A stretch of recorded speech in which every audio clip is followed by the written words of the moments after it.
제가 지난 주일에는 종교적인 혼동기와 기독교의 사명이라는 거창한 제목으로 말씀을 드렸습니다.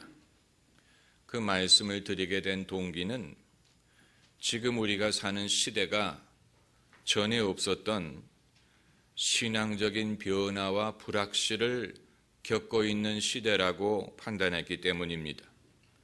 그 근거로 저는 세 가지를 들었는데, 첫째는 세계 복음화가 진행되는 도중에 먼저 믿은 나라들이 신앙을 떠나는 일이 발생을 했고, 둘째는 이슬람권과 기독교 문명 간의 갈등이 너무 커져서 세계가 양분화될 수 있는 위기를 당하게 됐고, 셋째는 종교의 유익함에 대하여 반문하는 사람들이 많아졌기 때문에 모든 종교가 자신을 성찰해야 될 필요를 갖게 됐기 때문입니다. 지금 우리가 겪는 일들은 전례가 없는 일입니다. 그러나 좀 더 곰곰이 생각을 해보면 과거의 신앙을 지켰던 사람들도 당시의 기준으로는 전례가 없는 위기와 혼동을 겪으면서 신앙을 지켰다는 사실을 생각하게 됩니다. 우리 민족만의 경험을 놓고 봐도 그렇습니다. 한반도가 분단된 후에 북한에서 예수를 믿던 사람들, 북한의 공산주의 정권이 들어오면서 신앙의 자유를 빼앗기고 교회가 문을 닫게 되고, 그리고 생명의 위협을 느끼게 될 때 그들은 정말로 세상이 끝나는 것과 같은 두려움을 느꼈을 것입니다. 또 일제강점기에 일본이 신사 참배를 요구할 때 참배를 하자니 우상 앞에 고개를 숙이는 것이 될 것이요, 거부를 하자니 생명의 위협을 겪게 되는 그야말로 진퇴양난의 위기를 겪었을 것입니다. 우리가 유럽의 기독교인들의 흉보기를 좋아하지만 그들도 나름대로 이유가 있었기 때문에 이 상황에 이르지 않았을까 생각이 됩니다. 그들은 한 세기에 한 번도 아닌 두 번이나 대전쟁을 겪었던 사람들입니다. 그것도 다른 종교를 가진 나라들과 싸운 것이 아니고 다 같이 예수님을 믿는 나라들끼리 총뿌리를 겨누면서 두 번이나 전쟁을 했습니다. 그것이 바로 1차 세계대전과 2차 세계대전이에요. 영국, 프랑스, 독일, 이탈리아, 러시아, 이런 기독교 국가들끼리 서로 총뿌리를 겨누면서 전쟁하는 것을 경험한 후에 그들은 신앙에 대하여 신앙이 과연 인간을 얼마나 변화시킬 수 있는가에 대하여 의문을 가졌을 것이 분명합니다. 역사적인 기록이 적기 때문에 우리가 확실히 알 수는 없지만 중세에 암흑시대라는 것이 있었지요. 암흑시대. 그때 어떤 일이 일어났길래 암흑시대가 됐는지는 알 수 없지만 흑사병 때문이라는 이론도 있고 기근 때문이라는 이론도 있습니다. 여러분 상상을 해보세요. 흑사병이 생겨서 인구의 3분의 1이 죽어나가는 일이 생긴다면 사람들은 정말로 종말이 다가왔다고 생각을 하고 인류의 미래에 대하여, 신앙의 미래에 대하여 두려움을 가졌을 것입니다. 그럼에도 불구하고 인류는 생존했고 믿음은 살아남았습니다. 우리는 인간의 생존력과 신앙의 생존력을 과소평가하면 안 됩니다. 성 어거스틴이 살아있을 때 야만족이 로마 제국을 쳐들어왔지요. 당시의 로마 제국은 기독교 국가였습니다.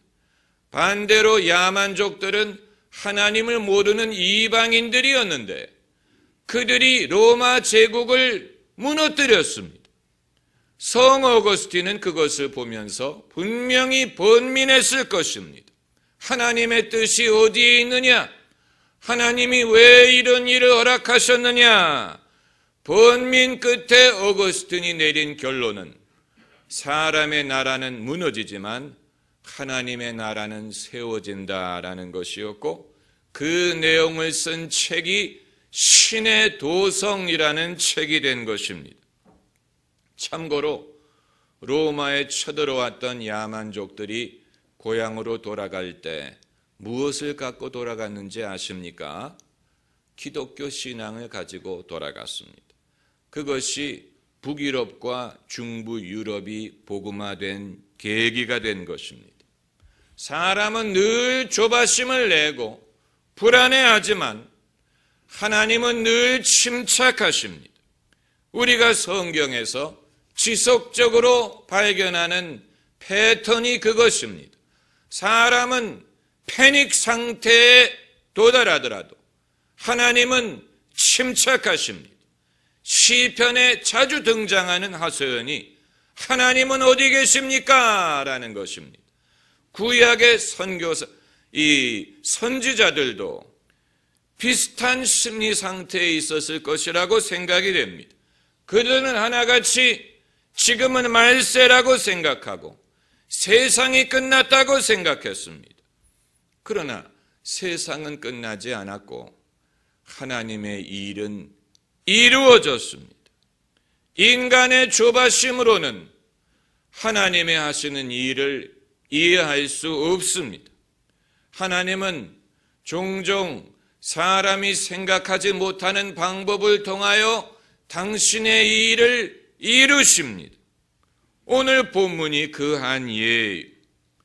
바울은 원래 아시아 사람이고 아시아에서 복음을 전하기 시작했습니다. 우리가 익숙한 에베소 교회라든가 갈라디아 교회라든가 또 안디옥 교회는 전부 다 아시아에 있는 교회예요. 바울은 아시아로 가서 복음을 전하려고 했는데 오늘 본문을 보면 성령이 바울을 막으셨다고 했습니다. 우리는 성령은 사람이 말씀을 전하도록 도우시는 분인 줄로 생각을 하는데 어떤 경우에는 말씀 전하는 것을 성령이 막습니다. 그래서 이 바울이 자기가 하던 일을 멈추고 하나님의 인도를 기다리는 중에 밤중에 환상을 보았다고 했습니다. 밤중에 마게도냐 사람이 그에게 나타나서 이리로 건너와 우리를 도우라. 이 환상을 보고 바울은 우리가 유럽으로 건너가서 복음을 전하라고 하나님이 인도하시는 줄로 인정했다라고 했습니다. 여러분, 이것은 바울에게는 한 개인의 선교 전략의 변경이지만 기독교 역사에는 기독교가 서구의 종교가 되는 계기가 되는 전환점인 것입니다. 왜 기독교가 서양 사람의 종교라는 인식을 갖게 되었느냐? 사도 바울이 아시아로 가서 복음을 전하려고 했는데 성령이 그것을 막고 그의 발걸음을 유럽으로 돌리셨기 때문이에요. 왜 그렇게 하셨느냐? 그 이유를 설명하지 않습니다. 하나님이 사람을 인도하실 때 이유를 설명하지 않고 그것을 우리에게 설득하려 하지 않습니다. 이후에 알게 됩니다.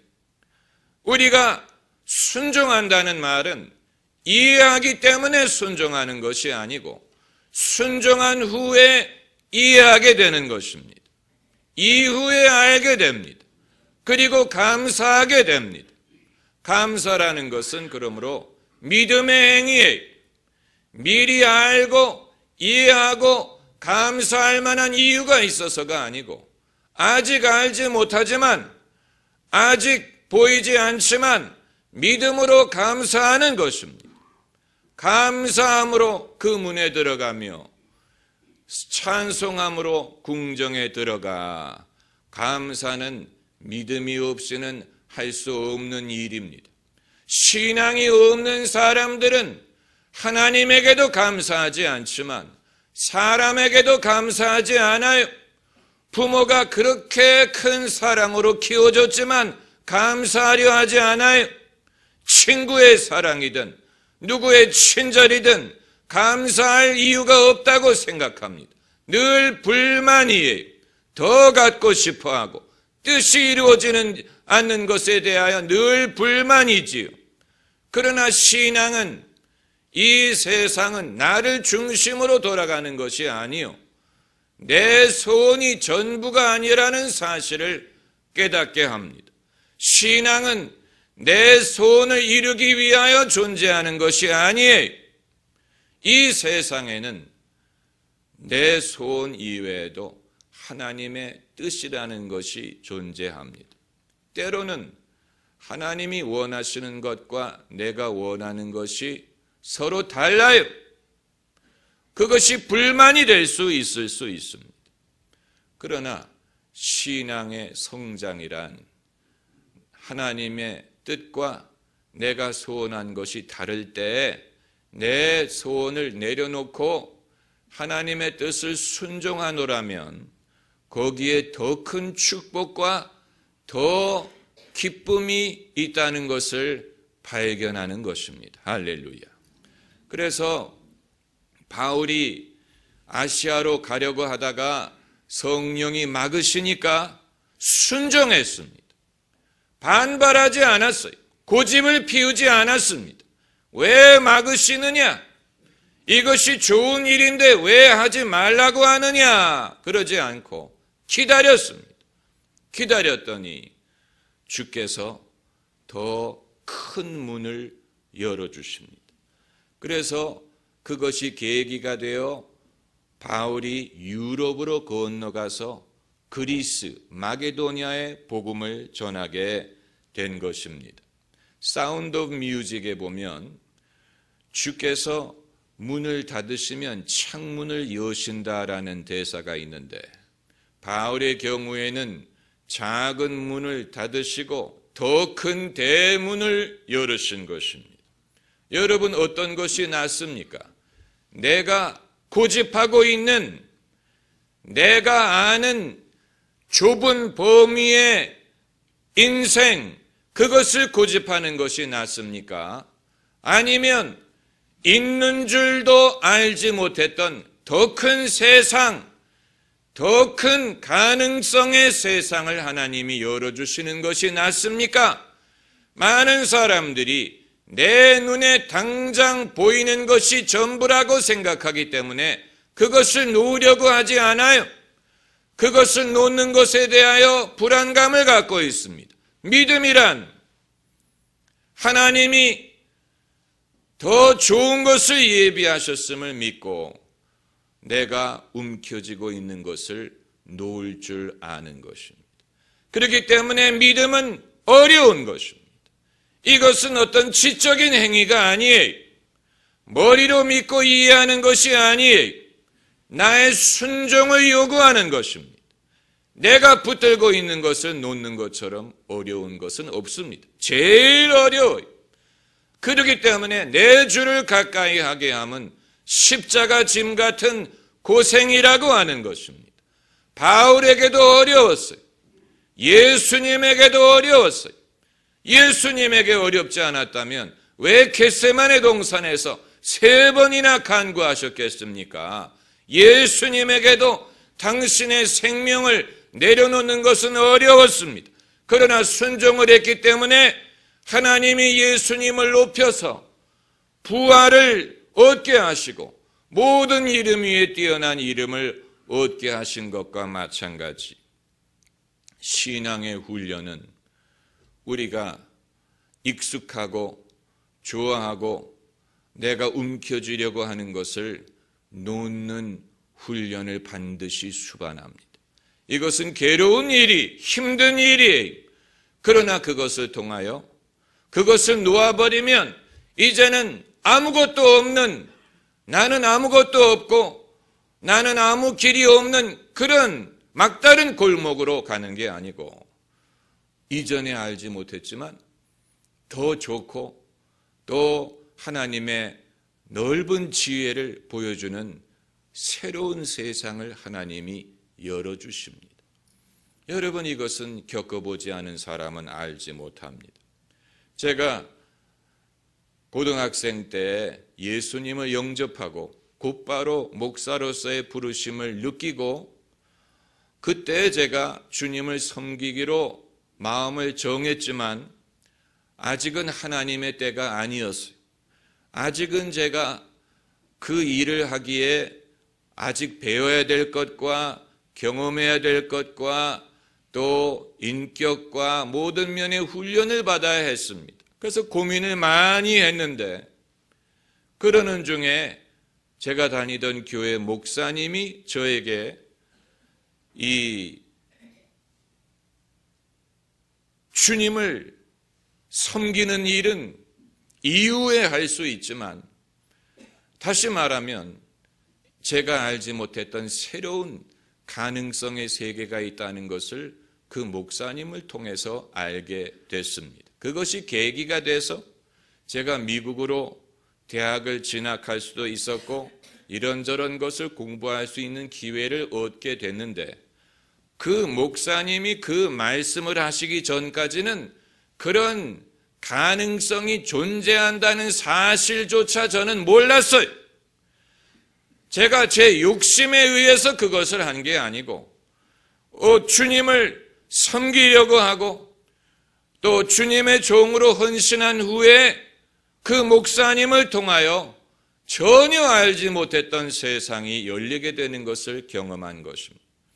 저는 이 모든 것을 통하여 사람이 무엇인가 주님께 드리고자 할 때 주님이 그것을 거저받지 않으신다는 사실을 경험했습니다. 우리가 순전한 마음으로 주님께 무엇을 드리려고 하지 않기 때문에 그런 것을 경험하지 않는 것입니다.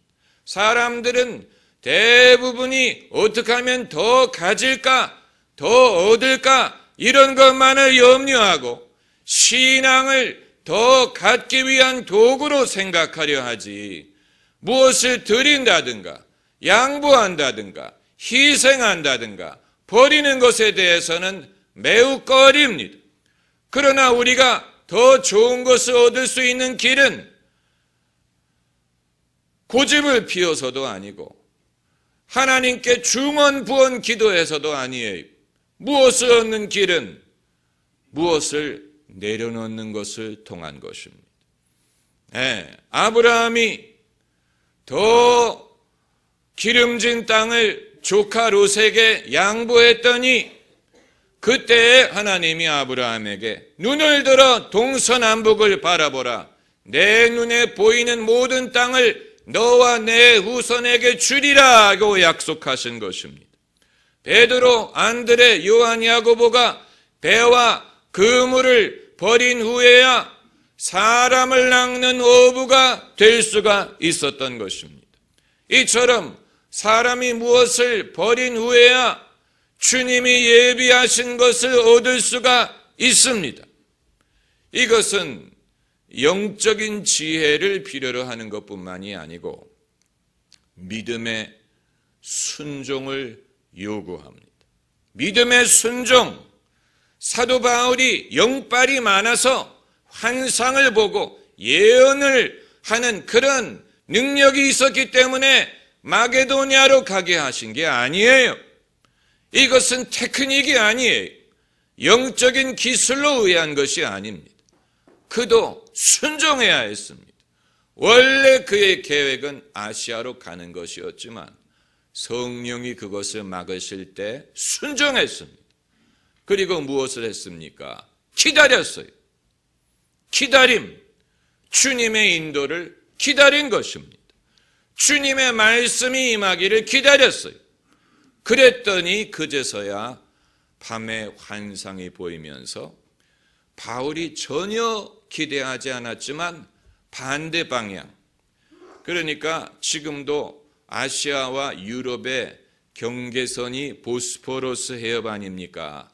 보스포러스 해협을 기준으로 동쪽은 아시아고 서쪽은 유럽인데 지금까지는 동쪽만을 생각했는데 성령께서 서쪽으로 가라고 하셨어요.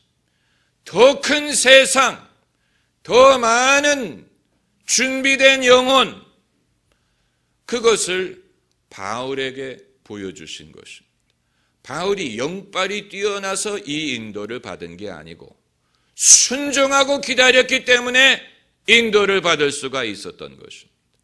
사람이 자기의 고집, 자기의 생각, 자기 계획에 붙들려 있는 한은 주님의 인도하시는 것을 경험하지 못합니다. 사람이 자기 일에만 바쁜 한은 주님의 음성을 들으려고 하지 않습니다. 때로는 그것을 쉬어야 됩니다. 멈춰야 됩니다. 중단해야 됩니다. 스톱. 길에 스톱 사인이 있지요. 우리나라는 스톱 사인에서 차가 서지 않습니다. 슬슬 눈치 보다가 갑니다. 그러나 외국에서는 스톱 사인이 있으면 차가 완전히 멈춰야 됩니다.